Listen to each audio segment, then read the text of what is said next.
Street Level Radio, KLYC, the crews on the street, online, on the air depend on us. We have a chance this morning. We finally caught up to him to talk to Fred Hertel, who is the new fire chief for the Sheridan and West Valley Fire Districts. Fred, welcome to KLYC. Thank you. So tell us a little bit about yourself, first of all. Well, I've been in the area my entire life. I grew up in a town of North Plains, a little north of here, and I've been in the fire service for just under 32 years and enjoying my career and grew up on a farm in North Plains and just really enjoying where I'm at and what I'm able to provide back to the communities. What are the challenges for the West Valley and Sheridan Fire District? Now, we're looking at possibly in some fashion joining the two, and that seems to be a trend in fire service as you look at the increased costs of running a fire department, having to pay man hours, or having to pay for staff members, because it's getting really hard to get volunteers, isn't it? Yeah, we are struggling with the recruitment of volunteers, and part of that is the regulation and requirements that volunteers now have to attain. 32 years ago when I started, they handed me my turnouts and a pager, and they said, when the pager goes off, show up with these turnouts. And today, a new volunteer coming in that wants to fight fire needs about 120 hours worth of training and education. And so that's a struggle for most people to give up that much time out of their life. So it is a struggle, and we find ourselves as a whole, the fire service as a whole, that we've been tooled up or created on this volunteer system, and we find ourselves with a shortage of volunteers, and we having to transition to some sort of career or combination type career volunteer model. And the money is not there for us to be able to afford that, to keep the service levels where they're currently at. So we're at this crossroads, and most organizations are trying to figure out what that means and how we move forward, and that's why we're all talking about these different pathways.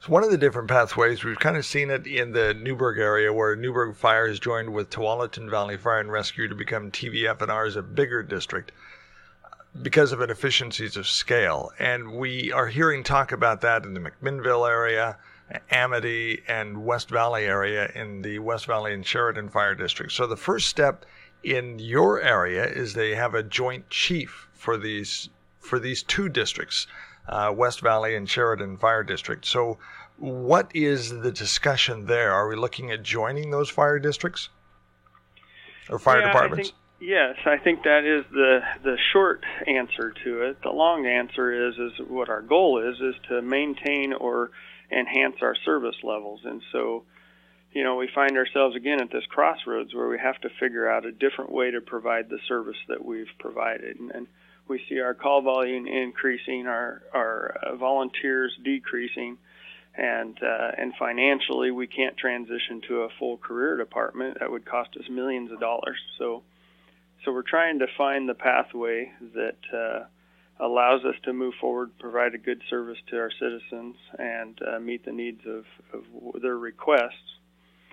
And that oftentimes involves combining of organizations in several different fashions, including administratively. And what an administrative combination does is it takes money out of the admin portion, and it puts more boots on the ground, so to speak.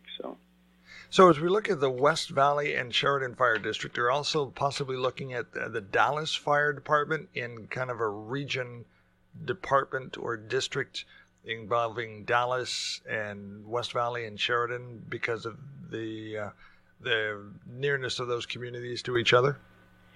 Yeah, there's been a fire and EMS planning coalition that had been started about 6 months ago between Dallas, Southwest Polk, West Valley, and Sheridan.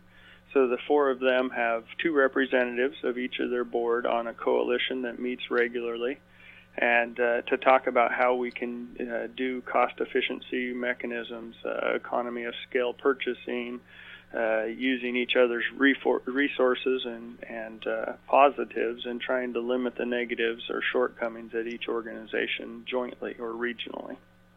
In the West Valley and Sheridan Fire Departments, are there any paid staff members, or are they pretty much all volunteers? No, they have hired some paid staff. So on West Valley, they have about 5 paid staff per day, and in Sheridan, there's 2 paid staff per day on what we call a shift, and they are the main responders. And then we're small enough that all administrative staff ends up responding on those days where there's a huge call for service. And then we, of course, have mutual aid agreements with all of our surrounding entities, and they help out quite a bit. But mutual aid services are meant to be mutual in the fact that when we get it from somebody else, at some point they ask for it back when they need it, and that happens pretty well. And we operate regionally as one fire and EMS entity, even though we're not all administered under the same administration. And so on the ground level, so to speak, or on the service level, we already operate as one quite often. But you can't use the mutual aid all the time. In other words, you have to realistically staff your own department for your own response, for standard responses. Yeah, exactly, yeah. Is there some kind of a culture in departments when you have volunteers and paid fire staff? How do they get along? Is there prejudice between volunteer and paid staff? It may vary from department to department. I think it does. I think it varies from department to department. I've spent 7 years as a volunteer as part of my fire service career. So my heart is really with the volunteers. They give so much, and just they're such amazing people to spend as much time as they do giving back to the community and the citizens that they represent. And I can't tell you how many millions of dollars our volunteers actually save all of the citizens, but it's a lot. And they're just great people, and I've never met people with such big hearts.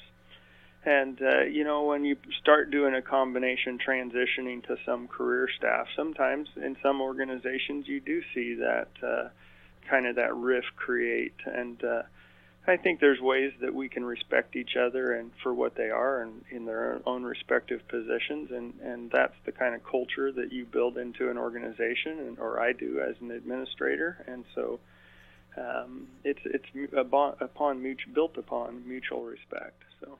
What do you tell a young man who you think might be a good prospect for a career, or at least a short-term career in fire service, to kind of bolster your numbers?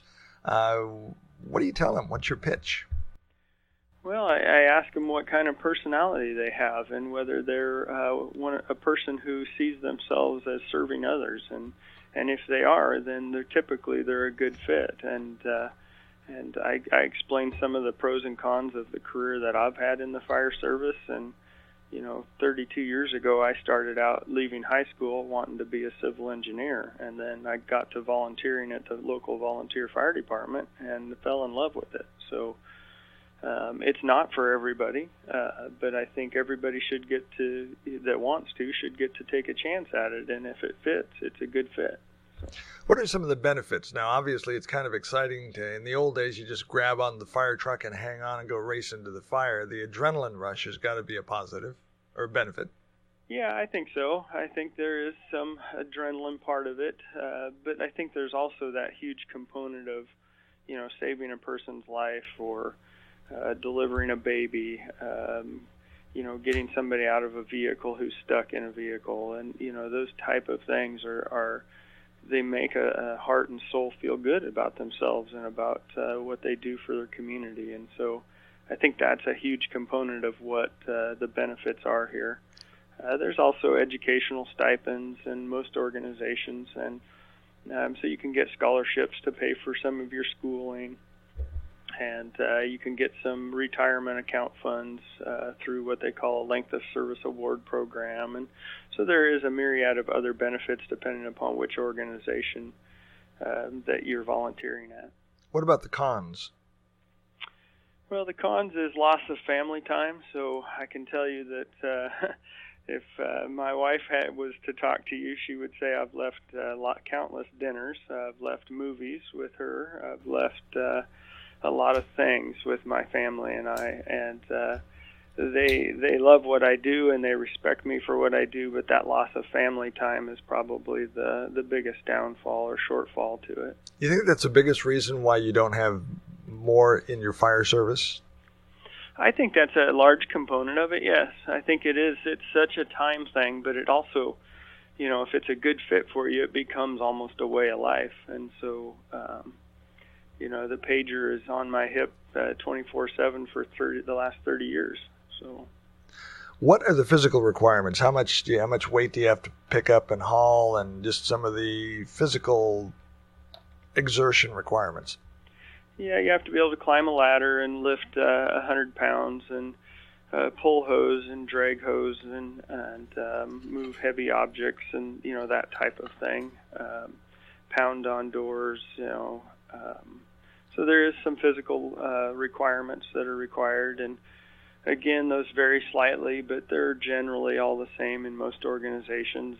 And the organization will provide, most organizations provide a medical physical to make sure that you're physically capable of doing the job, and then a physical agility type testing. And that's all for your benefit and for the benefit of the organization and the citizens you serve. What's next for West Valley and Sheridan Fire District, and possibly the West Valley, Dallas, Polk County, as far as looking at this joint district? Where are we in that discussion?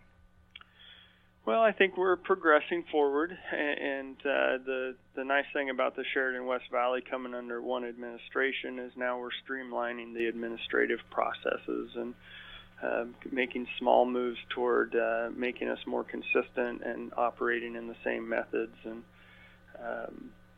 so I think that's where it starts. And then as we move forward, you see us operating more and more as one entity, where staffing will move back and forth and apparatus may move back and forth depending upon what the needs are to serve the citizens. And as far as the four-way venture and the coalition, there's a meeting at Dallas at 6 o'clock tonight that is of all full boards, the three full boards, and the City Council of Dallas. And I see that coalition continuing to try and educate and understand what the forward path is of the four entities. And I don't think anything is predetermined in that. I think it's just we're figuring it out as we go, and with the mission of serving our citizens the best that we can jointly.